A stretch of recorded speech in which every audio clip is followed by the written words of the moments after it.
Buenas tardes y muchas gracias por esta invitación de don José Luis a poder compartir con vosotros este día de Cuaresma, presidido por el Señor Jesús desde la Eucaristía, y también que es una bendición para todos nosotros porque recibimos ese fruto magnífico de la cruz, que es el perdón de nuestros pecados, a través del sacramento de la confesión.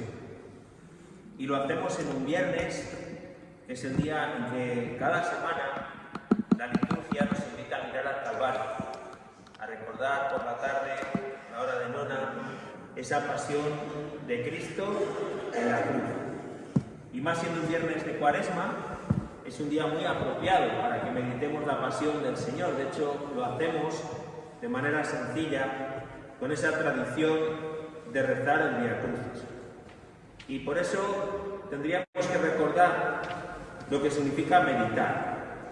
Meditar, que es que pasen por delante de nosotros los acontecimientos de la vida de Jesús, las distintas escenas del Evangelio, y que eso nos afecte, nos toque el corazón, que se muevan los afectos de nuestro interior. Y es muy interesante esta expresión que usaba San Ignacio de Loyola cuando invitaba a contemplar la vida de Cristo y hacer que se movieran nuestros afectos, nuestro corazón, porque es algo mucho más hondo que lo que llamamos los sentimientos. Los sentimientos es como la piel de nuestra alma, algo que nos afecta en un momento, como si sentimos calor o sentimos frío, pero que enseguida se pasa.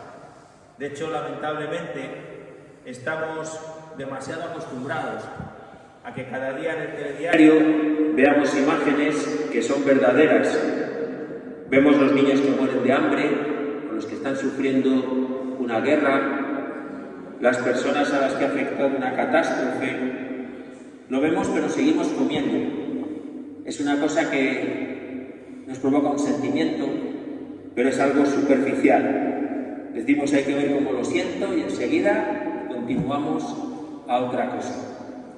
Por eso cuando rezamos el Vía Crucis o cuando meditamos la Pasión, cualquier otra escena del Evangelio, tenemos que ver si eso sinceramente me afecta, si me llega al corazón. ¿Por qué? Porque lo que me llega al corazón me pone en marcha.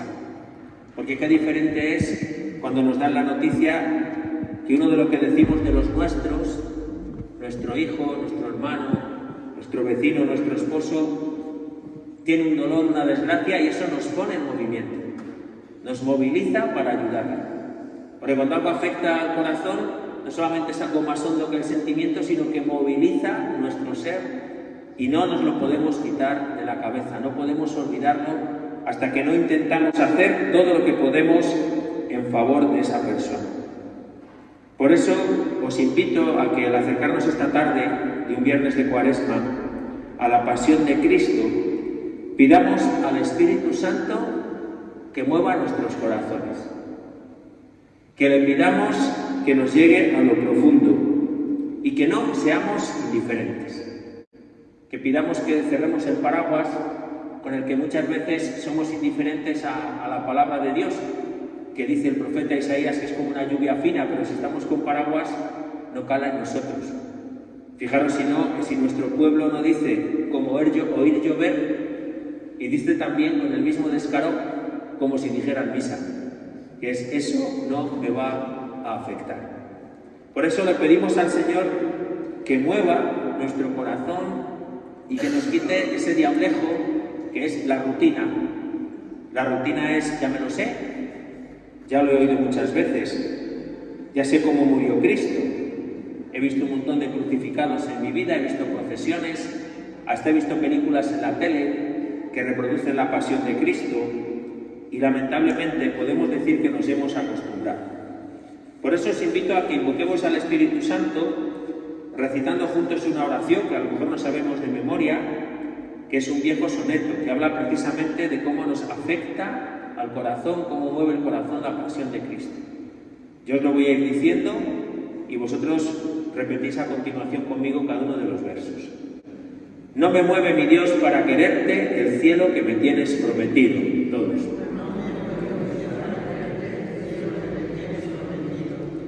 Ni me mueve el infierno tan temido para dejar por eso de ofenderte.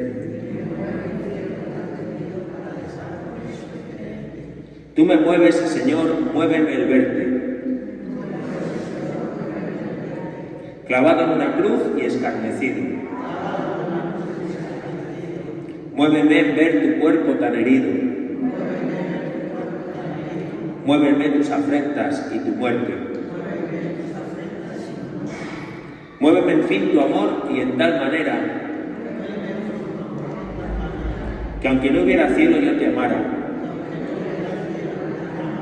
y aunque no hubiera infierno te temiera. No me tienes que dar porque te quiera, pues aunque lo que espero no esperara, lo mismo que te quiero te quisiera. Vamos pues a pedir al Señor que nos mueva su amor y en tal manera que sea por su amor, no por miedo ni por interés, el que nos vayamos convirtiendo cada vez más en sus discípulos, en sus seguidores. Y os invito a que entremos en la pasión del Señor, fijándonos en algunos de los personajes que intervienen en ella, pensando en qué medida podemos identificarnos con ellos y así hacer nuestra, en el fondo del corazón, la vida de Jesús, su muerte por nosotros. Fijaros que es una experiencia sencilla que consigue hacer en nosotros cuando vemos una buena película. Una buena película nos emociona, decimos, nos engancha, no podemos dejarla hasta el final, porque si está bien hecha la historia y están bien construidos los personajes, nos identificamos con ella y decimos, es como si lo estuviera viviendo. Si es de risa me río mucho, si es de llorar lloro mucho, si es de aventuras vivo esa tensión de qué va a suceder, porque una buena película, decimos, te lo hace vivir. Y si el guionista ha construido bien los personajes, y si los interpretan los actores y las actrices de manera magistral, cada uno la estamos viviendo, incluso estamos todos en casa viéndola de distinta manera. Porque el que es más romántico se identifica con esas escenas de amor. Los jóvenes que son más valientes enseguida están identificándose con las luchas del héroe. Cuando aparece una madre, una abuela con su ternura, os identificáis ahí también las madres. Y así los personajes de una película nos hacen meternos en la historia y que no seamos indiferentes y que nos llegue al fondo del corazón. Pues eso es lo que os propongo hacer en esta tarde de viernes de Cuaresma para entrar en la Pasión. Vamos a recordar algunos de los personajes de la Pasión que todos conocemos de sobra. Vamos a ver cuáles son sus actitudes y vamos a ver en qué medida nos identificamos con ellos. En qué medida nos ayudan a descubrirnos a nosotros mismos cómo nos estamos relacionando con Dios, cómo nos acercamos a la pasión de Cristo. Y los primeros personajes que quería recordar son aquellos que no fueron capaces de reconocer el amor de Cristo. Porque Cristo que carga con la cruz, como este nazareno que tenemos aquí, lo hace por amor a nosotros. Pero ¿lo descubrimos o no lo descubrimos? Quizá el que más perdido estaba fue Poncio Pilato, porque llegó a hablar con Jesús de su reino, de la verdad. Poncio Pilato nos dejan claro los evangelistas que sabía que Jesús era inocente, que se le entregaban por envidia. Incluso su mujer, en sueños, con lo importante que es la revelación en sueños para los paganos, sabía que era inocente y le mandó un recado. Pilato, ten cuidado, que este es un inocente. ¿Y qué hizo Pilato? Pues fue bastante cobarde, porque él allí representaba la autoridad del emperador. Nadie iba a discutir la decisión que tomara, pero tenía miedo a perder su carrera política. Sabían bien los judíos que le decían, uy, como no condenes a este que dice que es el rey de los judíos, dejas de ser amigo del César, se te acaban las posibilidades de ascenso. Y por ese miedo, Pilato se inventa distintos trucos a ver si consigue que los judíos se den por satisfechos y poder soltar a Jesús. Le manda dar de latigazos, mucho más de lo que era costumbre, permite que lo coronen de espinas, que le escupan. Se le enseña a la multitud a ver si se conmueve diciendo, este es el hombre, este es el rey de los judíos. Pero no consigue nada. La gente grita, crucifícale, crucifícale. Intenta otro truco, que es, se le voy a cambiar por un bandido. y entre este hombre bueno que cura a los enfermos, que da de comer a los hambrientos, y un asesino como Barrabás, creía Pilato que así conseguía librar a Cristo. Pero la gente eligió a Barrabás y siguió gritando: crucifícalo. Y entonces Pilato escenificó su cobardía lavándose las manos, gesto con el cual decía: allá vosotros que vais a matar a un inocente, no me echéis a mí la culpa. Lavarse las manos delante de una injusticia. Decir que tiene que ver esto conmigo. ¿No seré yo de esas personas que se lavan las manos ante la injusticia? De los que están dispuestos a criticar esas cosas que pasan en el pueblo, pero luego no cuentes con ellos para implicarse, para echar una mano, para decir la verdad. Se lava las manos quien se calla cuando se comete un abuso, una injusticia, un acto de corrupción. Hay un segundo personaje, un gobernante poderoso también que interviene en el juicio de Jesús, que es Herodes, el rey de Galilea. Él aparece en escena por uno de esos trucos de Pilatos para ver si se quita del medio y no le toca a él condenar a Jesús. Y cuando sale en la conversación que era de Galilea, que era vecino de Nazaret, dice: esto no es mi competencia, yo no gobierno esa provincia, llevársele a Herodes. ¿Y qué estaba haciendo Herodes cuando llegan con Jesús? Estaba de juerga. Se sabe que Herodes era un juerguista y además un frívolo, porque un par de años antes había mandado cortar la cabeza a Juan el Bautista, también en mitad de una juerga, para cumplir el antojo de una bailarina. Se había antojado tanto de la bailarina que le dijo: te daré lo que quieras, que sea la mitad de mi reino. Y ella, asesorada por su madre, dijo: la cabeza de Juan el Bautista, y ahí murió un inocente. Y en mitad de una juerga llega Jesús a su palacio. Herodes era bastante cotilla, lo dicen varias veces en los evangelios, tenía muchas ganas de conocer a Jesús porque era el personaje de moda, y descubrió en él la oportunidad de alegrar la fiesta, de tener un espectáculo de magia para sus invitados. Venga, Jesús, haznos un milagro, hombre, así nos entretienes. Eso que dicen que has hecho por las calles, que has hecho por las plazas, hazlo delante de nosotros. Porque Herodes era un superficial. Tan superficial como para condenar a muerte a un inocente por el capricho de una bailarina. Tan superficial como para intentar decidir una condena de muerte, en el caso de Jesús, en mitad de una juerga. Y curiosamente Jesús no le dirige la palabra. Jesús, que habló con Anás y Caifás, con los guardias que le detenían en el huerto, con el que le pegó un bofetón en mitad del juicio, con los ladrones que estaban crucificados con él. A Herodes ni palabra. Porque ante un superficial, Dios calla. Y aquel que está pensando que en la vida no hay más que fiesta, que lo importante son las copas, perder el tiempo viendo culebrones, el que no aspira en la vida más que a pasarlo bien, ante él Dios calla. Y luego se quejará: Dios no me dice nada, ¿pero qué te va a decir? Si Dios calla ante Herodes, Jesús calla ante los superficiales y permanece en silencio. Y hay un tercer personaje de los que no conocen el amor de Jesús en la pasión que no podemos olvidar, que es Judas. Judas es uno de los 12 apóstoles. Quiere decir que Jesús le había escogido, le había hecho su amigo y que además había ido por los caminos haciendo milagros en nombre de Jesús, viendo cómo la gente se convertía, atrayendo a otros al mensaje del reino. Y es el que entrega a Jesús a las autoridades y denuncia quién es en mitad de la oscuridad del huerto de los olivos mediante un beso. Con un beso entregas al Hijo del Hombre, le dice Jesús. Alguno podría pensar que el pecado de Judas era la avaricia, porque claro, nos cuentan los evangelistas que le vendió por 30 monedas de plata, que era una cantidad muy importante, muchos euros si lo tradujéramos. Pero también nos cuentan que el dinero no le interesaba. Que cuando vio que mataban a su maestro, tiró el dinero. Y que lo recogieron del suelo y lo utilizaron para comprar una tierra, para hacer un cementerio para extranjeros. Así que su interés no era el dinero.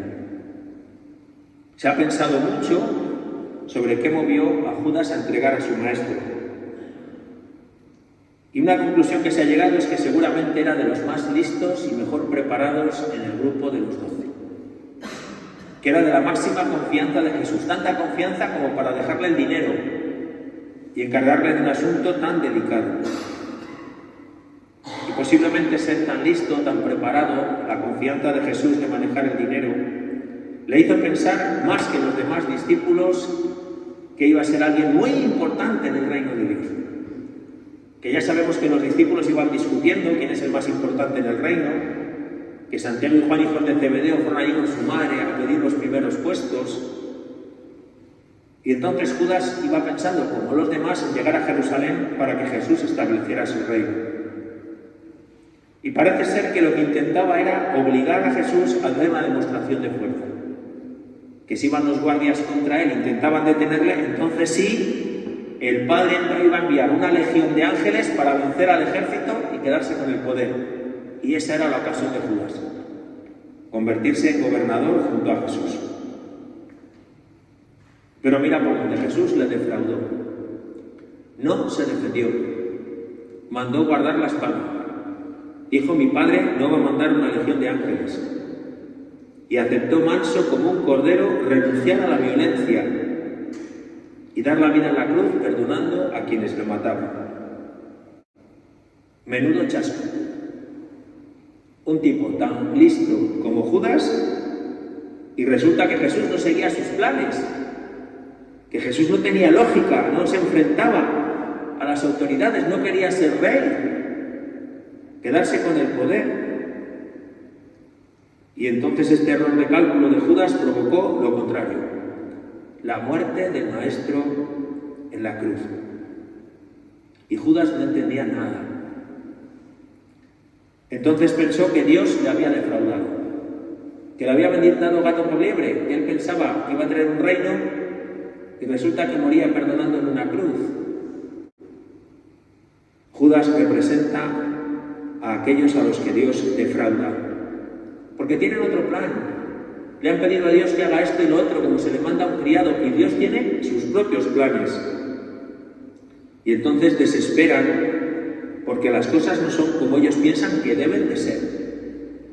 Y Dios, y por supuesto los demás, tendrían que obedecernos. Puede ser interesante que a la luz de este pecado de Judas pensemos cómo rezamos. Cuando decimos hágase tu voluntad, lo decimos de corazón o estamos pensando que sea Dios el que cumpla nuestros planes. Pero además de estos tres personajes, el que es un cobarde, el que es un superficial, el que quiere que Dios cumpla sus planes, que no encuentran el amor de Dios, sí que hay otros personajes que se encuentran con el amor de Dios, que la pasión de Cristo les cambia la vida. Y también tenemos que fijarnos en ellos, porque podemos fijarnos primero en San Pedro. San Pedro, que era un chulo, un bravucón, que había dicho a Jesús en la última cena: hoy moriré por ti. Y va Jesús y le dice: sí, vas a morir por mí. Antes de que cante el gallo me habrás negado 3 veces. Y así fue. Se cayó con todo el equipo negando conocer a Jesús, y de la manera más cobarde y más rastrera. Porque oye, no se lo preguntaba a un juez, ni le sometieron a un interrogatorio. Fue delante de una criada.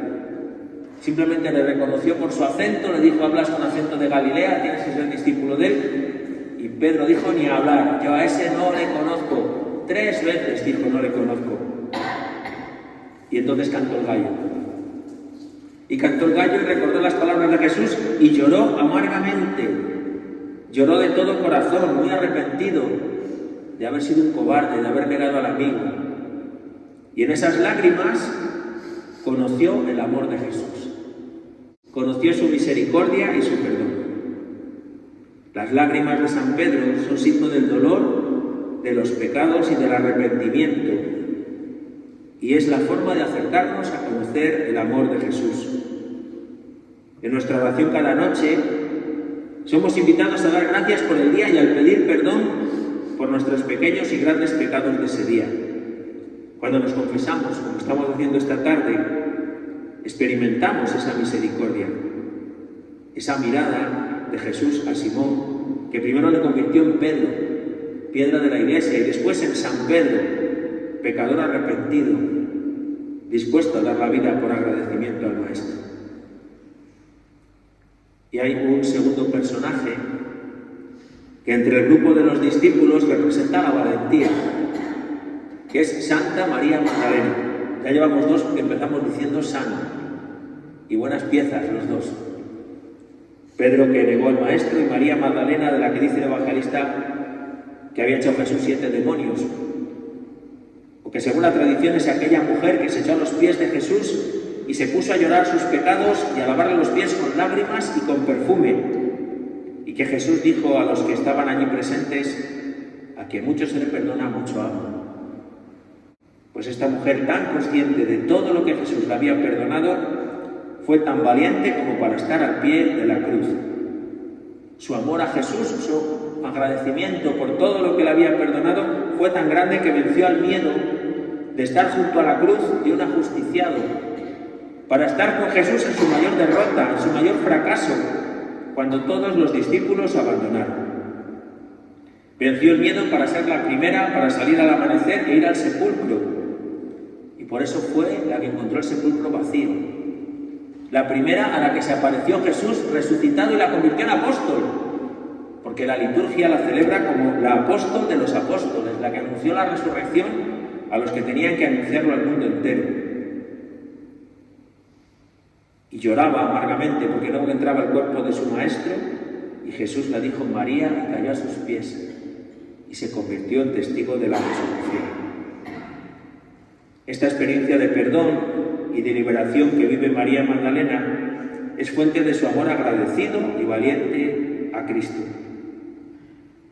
Y cuando nosotros nos sentimos así ante Dios, cuando le damos gracias, cuando nos sentimos pequeños ante el amor tan infinito que nos tiene, descubrimos el verdadero significado de la cruz. Cristo murió por mí, Cristo entregó su vida por mí, en la cruz perdona mis pecados, y este es el amor tan grande que nos fascina, que nos llena el corazón de alegría y que descubrimos cada vez que miramos a la cruz.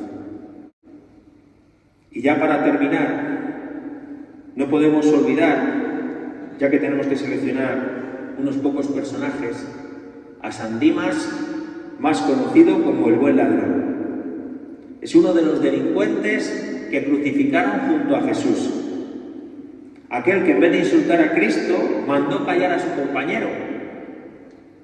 Hizo Jesús esta petición: acuérdate de mí cuando llegues a tu reino. Dimas es el que de verdad vio en Jesús un rey, porque lo ponía encima de la cruz, el rey de los judíos. Pero un rey que no es de este mundo. Un rey que tiene un reino que está en el más allá de la muerte. Y por eso le dice: acuérdate de mí cuando llegues a tu reino, porque los dos estaban en armonía. Y sobre todo descubre que el reino de Jesús, que para nada es de este mundo, es un reino de misericordia y de perdón. Apiádate de mí cuando llegues a tu reino. Y la respuesta de Jesús nos hace esperar. Te lo aseguro, hoy estarás conmigo en el paraíso. Una promesa de salvación que sería un chasco para los apóstoles. Tanto tiempo discutiendo quién es el primero en el reino de Dios, y el primero es un ladrón, al que Jesús dice: estarás conmigo en el paraíso. Y desde luego que para la historia de la Iglesia es la primera canonización de la historia. Ahora que está José Luis trabajando tanto por la canonización de la reina Isabel, a Dimas, el buen ladrón, le canoniza el mismo Cristo. Lo proclama desde la cruz: estarás en el paraíso.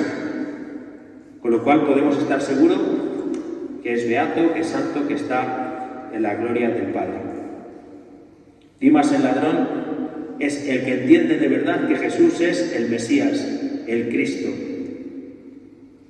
Él entiende que es el Mesías y qué tipo de reino lleva anunciando 3 años por los caminos. Entendió que era un reino de misericordia, como no lo habían entendido sus discípulos ni los 12 apóstoles. Entendió a Jesús mejor que los sacerdotes y los escribas, que eran expertos en la Sagrada Escritura, mejor que los fariseos y los judíos piadosos, porque el reino de Dios es misericordia. Y entonces pronunció la oración perfecta: apiádate de mí, que es la oración que Jesús había enseñado en esa parábola del fariseo y el publicano, cuando el publicano se queda en la parte de atrás de la sinagoga, agachado, escondido, y dice: ten piedad de mí, que soy un pecador. En conclusión, esta tarde de viernes de Cuaresma, hemos podido entrar en la pasión de Cristo, como haremos después, al rezar el Vía Crucis, como hemos hecho antes, al celebrar la Eucaristía, que es la presencia viva del sacrificio del Viernes Santo.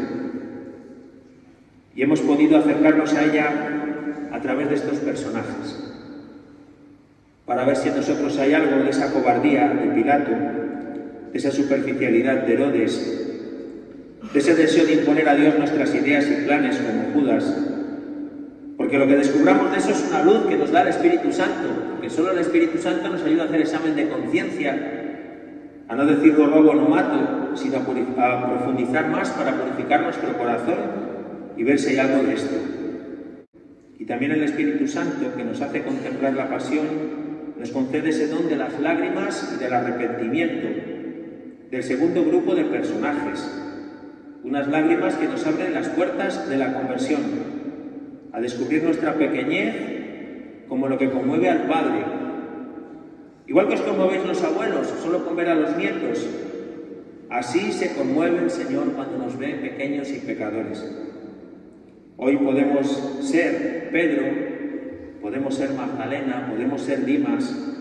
Si nos conmueve el corazón y al ponernos delante de la pasión, podemos decir: Cristo murió por mí, Cristo me ama locamente, porque como amó a ellos y dio la vida por ellos en la cruz, da la vida por mí y me regala un corazón nuevo.